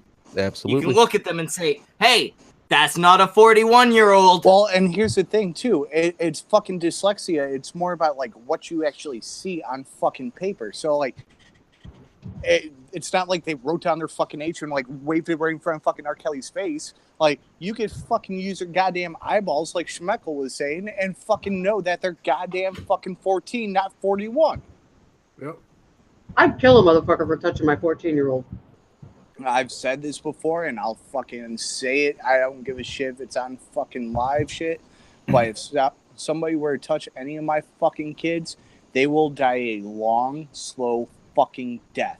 No, and see, I'm not so much for the torture shit. I'm not saying if it happened, I am. Well, let him finish. You can't determine that shit beforehand, but I definitely kill the guy. Oh yeah. If he's dead, it's the 0% chance of him doing it again. Exactly. Yep. No, I got no quarter for that kind of shit. No, dead, motherfucking dead. I get the whole desire to like inflict pain, to fucking punish them, shit like that. And again, I'm not saying I wouldn't. I hope that I wouldn't, because it's a waste. But I might give into more base urges in a situation like that. Yeah, you really don't know until it's happened. The main thing would be making sure he's dead and he can't do it again. Exactly. You never know what you'd be capable of in a situation like that, is all I'm saying. So you can't say for certain, but yeah. Right. It's one of those things where, like, unless you're in that situation, everybody does react differently. And okay, I could see that. But me knowing my fucking type of personality, that's what I'm talking about. Yeah, knowing my personality, like, I'm not gonna wait around for the goddamn fucking court system. I'm gonna fucking find them within 24 hours, and their body will never be fucking found. You just gotta, put them through a wood chipper, feed them to a pig, bury what's left over. Not even that. In the Take them desert. out to the fucking Louisiana and let the gators fucking the gators. I don't think for you that's the proper thing to do. Me. You have multiple children, correct? I do, yes. You can't fucking... You gotta look at it this way. Over 50% of all fucking murders in the U.S. go unsolved. So, if you're smart enough, if you know what the fuck you're doing, you could cover your fucking tracks, and you could be a part of that fucking 50%. Yeah, and murderers out there, stop masturbating underneath the stove. They find it every time. No, I can guarantee. I would not sit there and... I thought it was a world covered in semen. If I was going to go that far, I'd hire someone or something. No, no. Good way to get caught. Finding out who it was. I would go into a rage. You hire somebody, and that person goes directly to the police. Yep. Man, still a more likely chance of them doing it than me being able to premeditate something and plan it all out. Well, you still get in trouble for premeditated, though. You're out money. and you're fucking going to jail for fucking, hiring a fucking hitman, blah, blah, blah. Like, it's a lot more fucking personal. Think of, like, the No, I understand all that. And I'm not saying it's something I advocate. But if it were not a case where I caught the guy in the act or where I was close to the guy when I found out it happened, I would not fucking premeditate a murder. I can't say that I wouldn't, but I'm also a sexual assault survivor, so I'm a little irrational when it comes to that. Well, slightly off topic, but do you guys remember the story that was all over the fucking news about the one woman who she tried to hire a hitman to kill her husband, and the cops put on that big sting operation? Do you guys know that she just went to jail this year? What? That was like 2010. Yeah, actually, I think it was 2008, and the judge decided to give her a light sentence because while they were still going over the case or whatever, she had a son, and he's only like 2 years old, and the judge was like, well, instead of going to jail for your entire life, I'm going to give you an 8-year sentence. Well, 8 years. That's it. That shows the difference with males and females in the fucking system, right? It's a big difference, dude. Yeah, right. I'm not trying to fucking shit on any goddamn females, but like when it comes to prison, those types of sentences, females typically get lighter fucking sentences, unless you're like a goddamn serial killer. Yeah, they'll fucking throw the goddamn book at you at that point. But besides that, like, no, they'll be like, oh, it's okay, you have a kid? Oh, poor you. Oh, poor boo-boo. Like, yeah. Well, he gave her 8 years plus time served. So he took 8 years off of her sentence because it was 8 years in between when the trial started and when it actually, ended. So he gave her time served. I'm like, wow. Well, one of the members of As I Lay Dying actually hired a hitman to kill his wife. And and actually he just reunited with the band after being in prison. Well, I'd be like, you're out of the band. Right? I wouldn't reunite with somebody like that. I'd be like, no. You put them away to try to kill your wife. Yeah, why didn't you go and find a different bitch to fuck? We got a new drummer. It's fine. Yeah. Let's make it a little happy. Puppies. Yay. Plenty of bass players. Like, all this dark shit. Puppies. Yay. Here's an old musician's joke. How many bass players does it take to screw in a light bulb? None. What's a light bulb? No, 8. 1 to screw in the light bulb and 7 to go, I can do that. Damn. Oh, that's a good one. I'll have to remember that one. Exactly. It's one of those musician jokes. Stupid. Oh, yeah. Yeah. What's the, let's see. How many, shit. How many shit? 4. No, it's like, how many something, like how many. You've already started this terribly. Yeah, I have. Yeah. How many something things with junk and stuff? You were doing so good. I was doing fantastic too. This is like I'm gonna be right back. All right. So while Trippy's gone, how do you guys all enjoy having like regular active sex lives? It's fucking beautiful. Fucking love it. Too bad Schmeckle's penis doesn't work anymore. He's now developed it. Motherfucker, having a kid only affects the woman's genitals. Whiskey dick. Oh, no, man. That was a problem solved well into adolescence.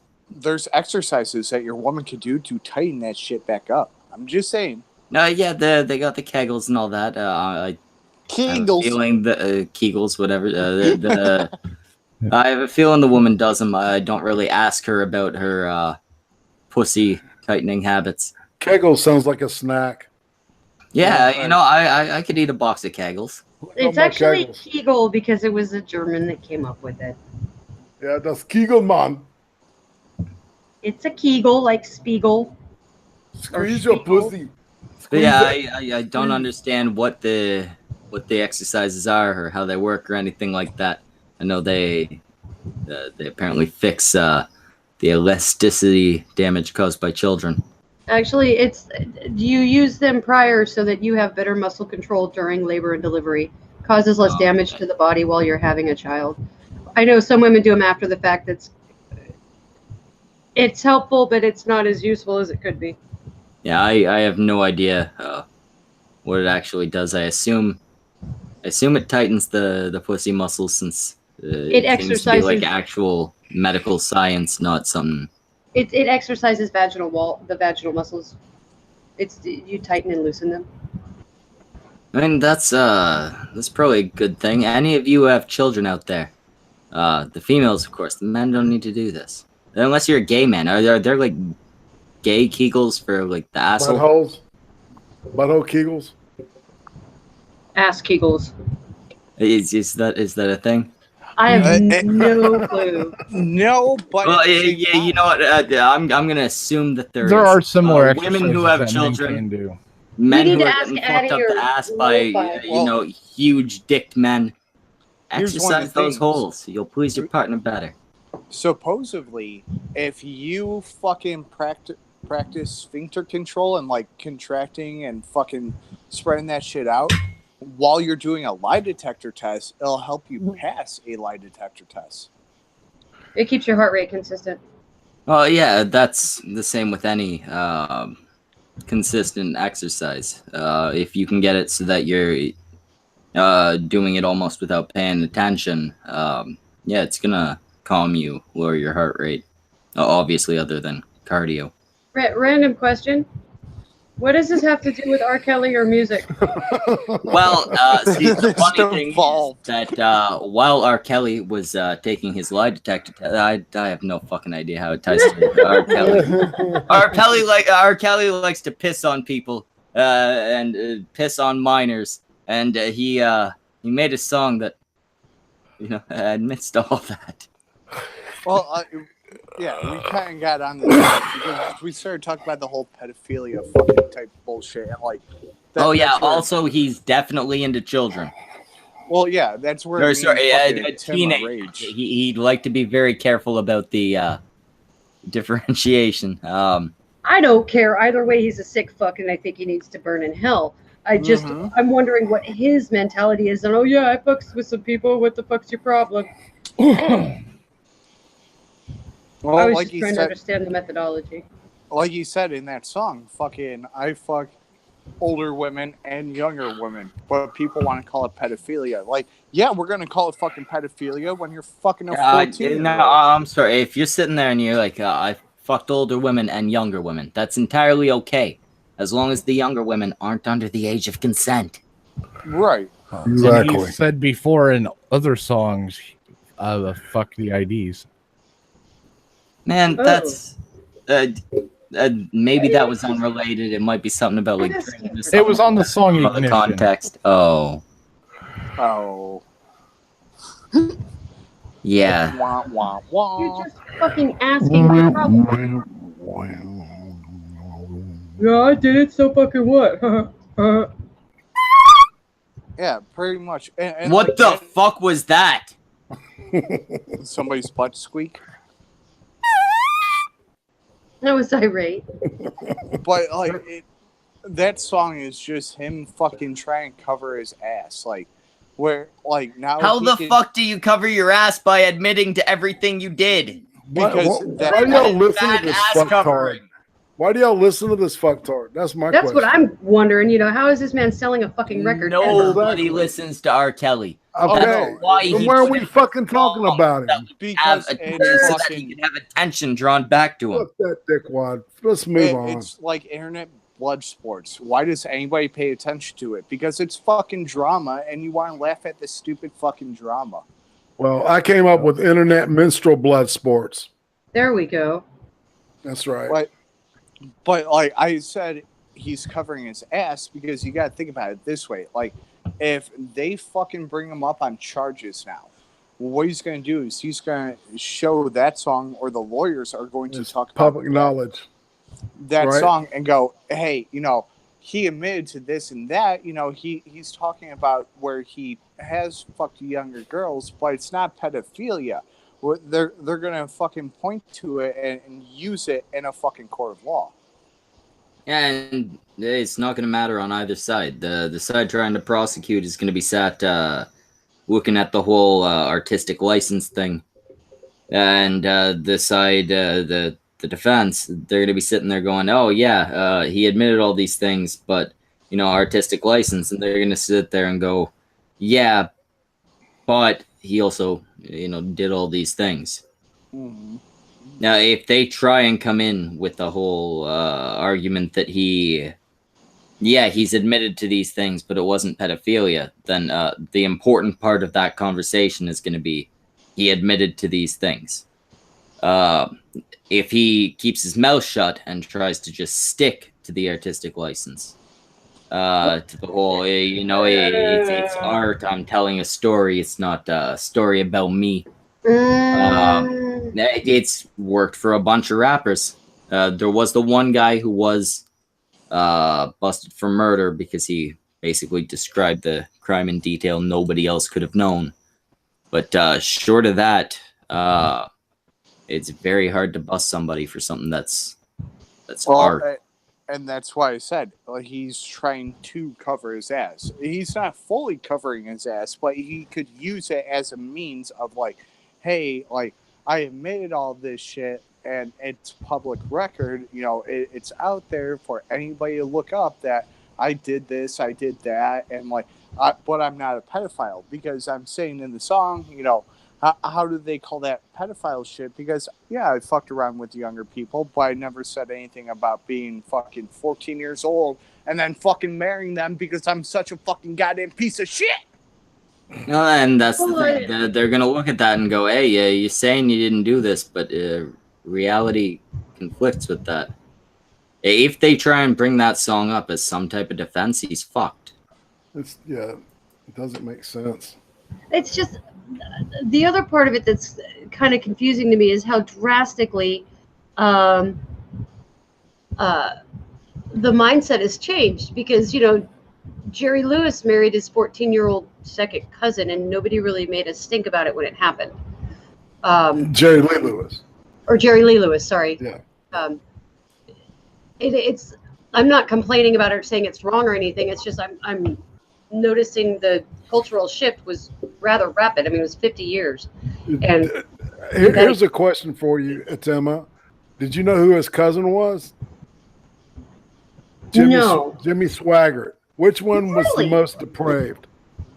That's a whole show right there. Oh my God, it is. I mean, whoa. You didn't know that, man? Yeah, they were cousins. Jerry Lee Lewis and Jimmy Swaggart were cousins. Oh, great balls of fire guy. Yeah. Mm-hmm. They married his 13-year-old cousin. 14. You say that name. You say that name, and my mind goes to the fucking movie with Mark Wahlberg, Shooter, fucking John Lee Swaggart. Yeah. Oh, that's his name, isn't it? Yeah. Yeah. That's a great movie, dude. Oh, yeah, it's a great movie. The TV series is shit, but the movie is fucking good. Pickle's black. Back. He's totally black. Does he have the face to prove it? It's only from the waist down. Well, then he's not totally black. He's half black. No, he's totally black. Okay, fine. He's a chimera. I was going to say, yeah, Pickle's a chimera. So, things that we learn on musical literacy. Yeah. Yeah, Doc Griffin just brought up the point that, Elvis started his relationship with Priscilla when she was 15. I mean, it's true. Well, because back then it wasn't looked down upon as much. Actually, it wasn't illegal. It was just looked down upon. It wasn't even looked down upon, depending on where you live. Eyebrows was exactly.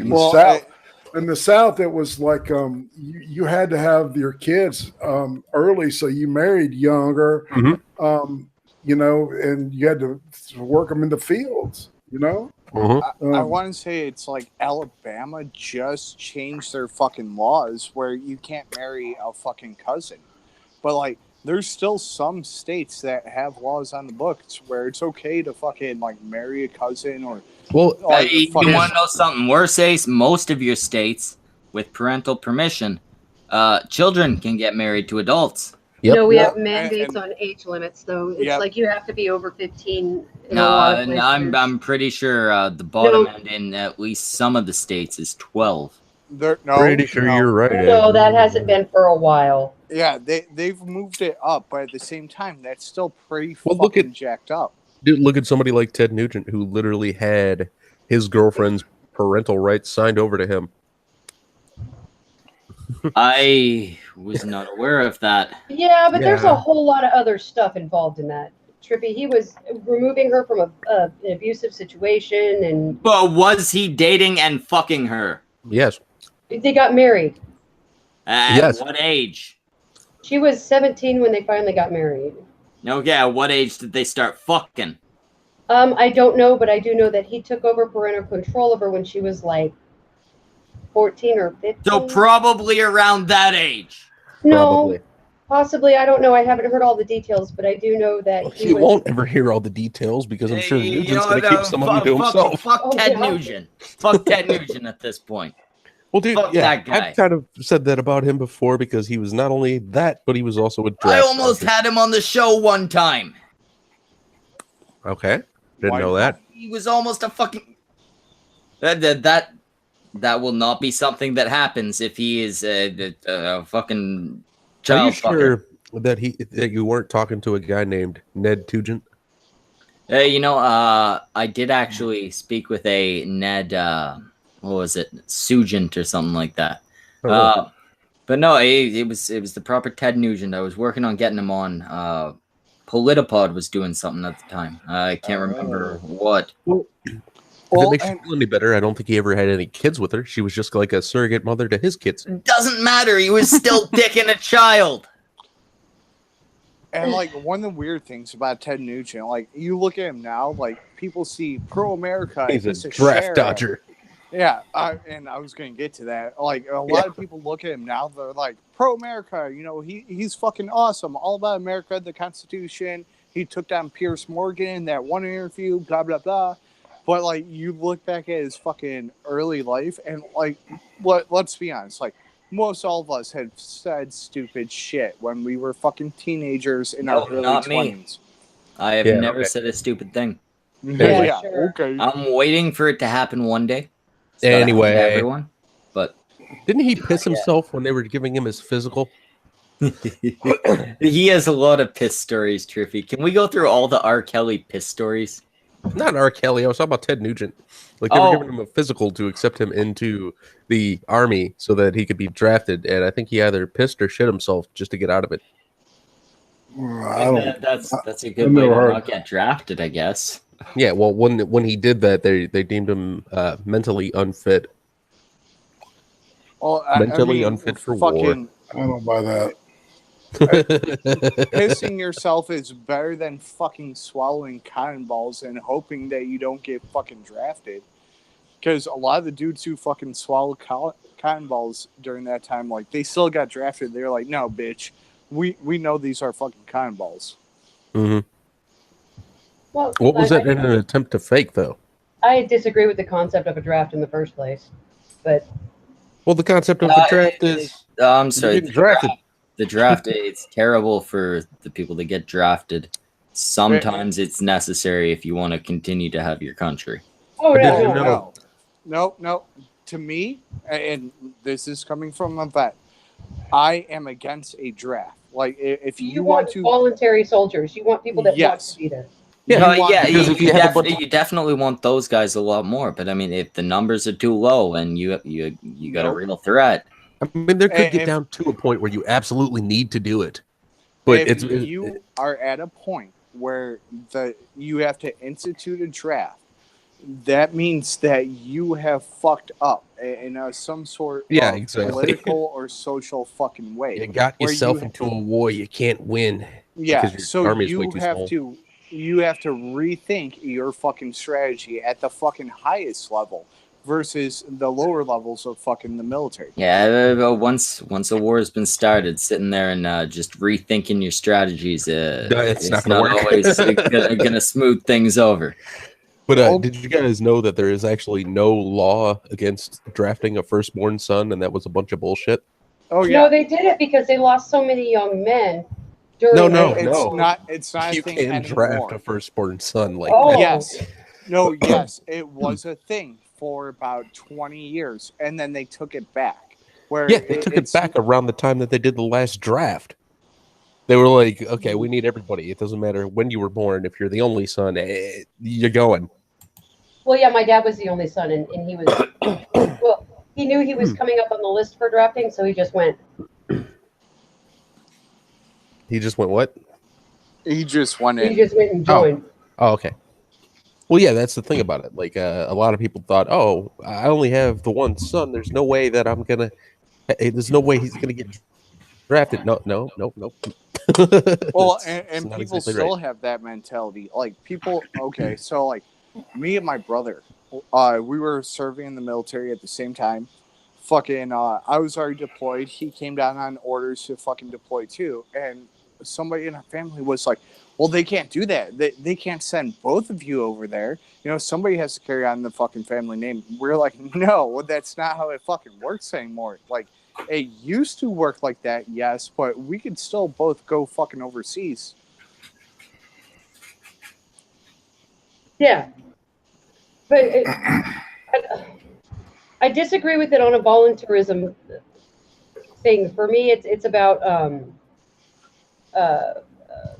free will. And being that we are a country where we're supposed to recognize free will. So I disagree with a draft, and also because it kind of violates our Constitution.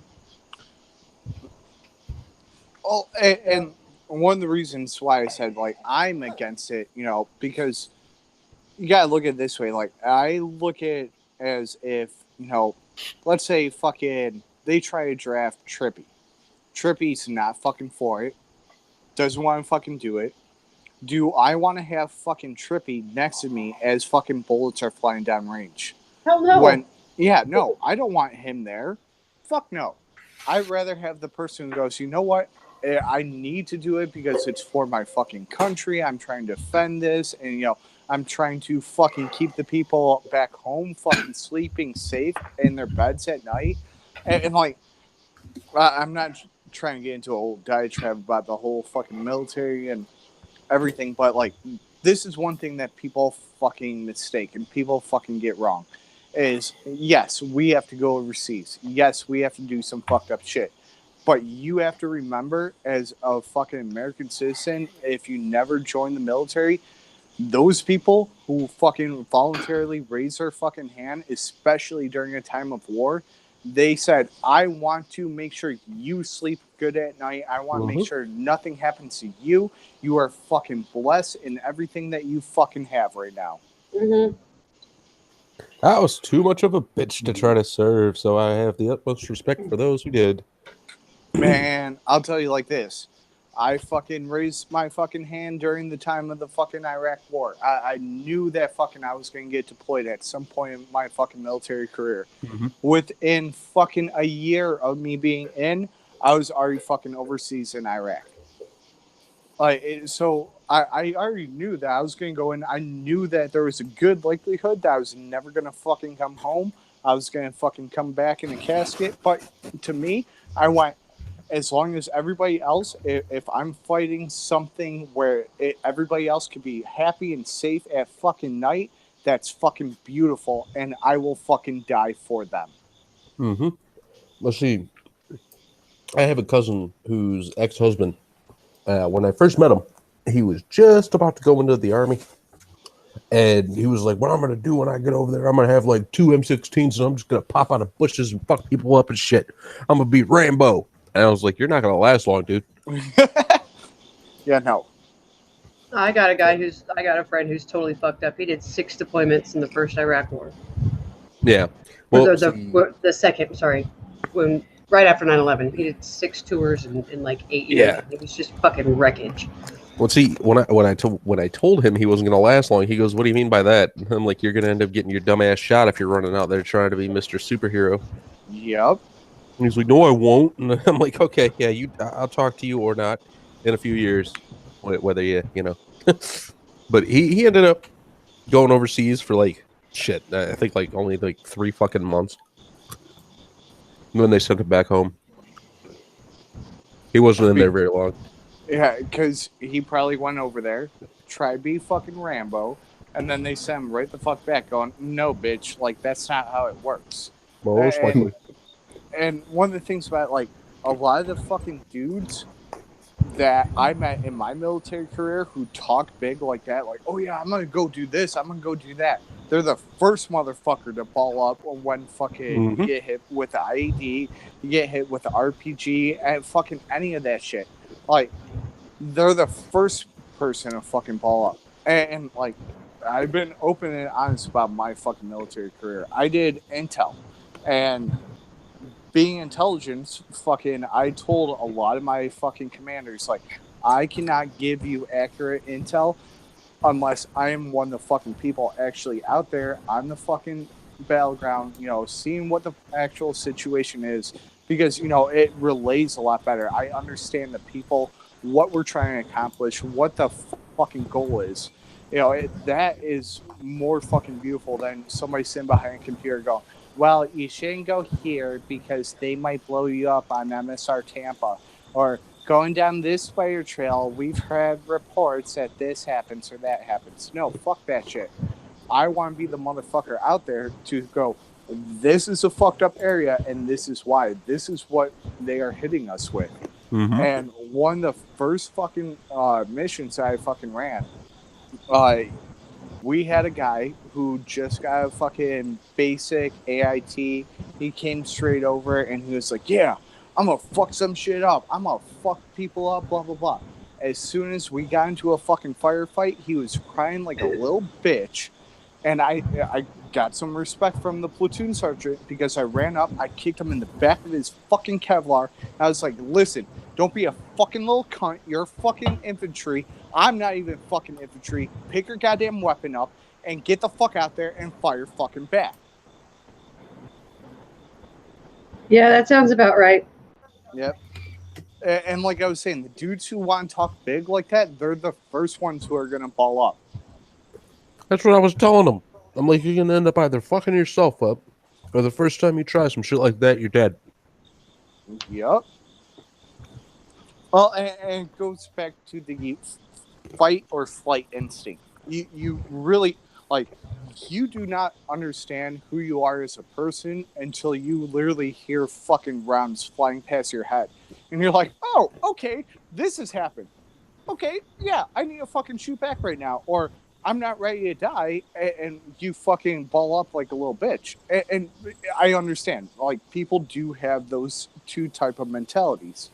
But, like, for me, personally, the moment that it fucking hit me was when I would fucking go to sleep at night. And I'm like, oh, fuck. Yeah, that dude was trying to fucking kill me today. But I survived, so fuck yeah, I'm fucking awesome. Yay! Yeah, exactly.